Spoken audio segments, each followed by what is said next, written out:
নেতার নামে এলাকা কাঁপবে। নেতা যা বলবে তাই হবে।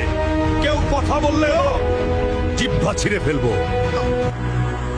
কালকের মধ্যে নেতার প্রোগ্রামের টাকা না দিলে এই দোকানটাই জ্বালিয়ে দেবো। ভাই, তোর নেতা তো আমার জমিটা আটকে দিয়েছে, আমি কিন্তু পুলিশে মামলা করব বলে দিলাম।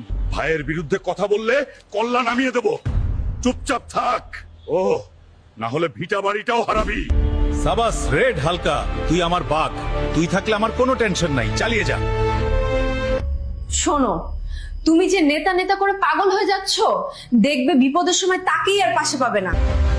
চুপ কর।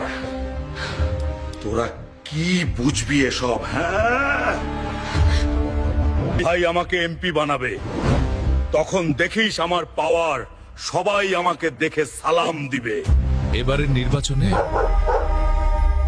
আমার প্রতিদ্বন্দ্বী যে দাঁড়িয়েছে, আজ রাতে তার বাসায় আগুন লাগিয়ে দে, তারপর গা ঢাকা দিস। কিছু হলে আমি দেখব।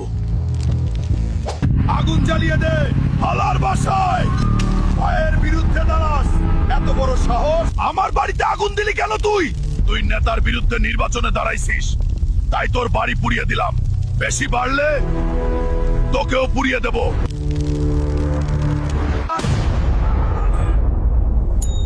গতকাল রাতে এবারের নির্বাচনে জনাব রফিকের প্রতিদ্বন্দ্বী রহিমের বাসায় আগুন লাগানো হয়েছে এবং ভিডিও ভাইরাল হওয়ায় সন্ত্রাসী রেড হালকাকে স্পষ্ট দেখা যাচ্ছে। ঘটনাটি নিয়ে দেশ জুড়ে তোলপাড়। ভাই, পুলিশ ঘেরাও দিছে, কিছু একটা করেন, আমাকে বাঁচান ভাই।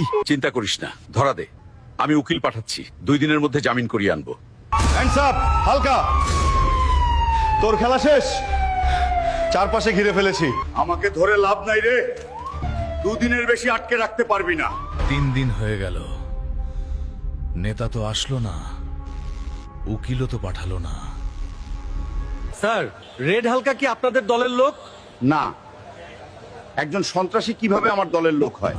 তবে সে যেই দলেরই হোক না কেন, এটার কঠিন বিচার নিশ্চিত করব যদি জনগণ ভোটে আমাকে নির্বাচিত করে। নেতা আমাকে চেনে না?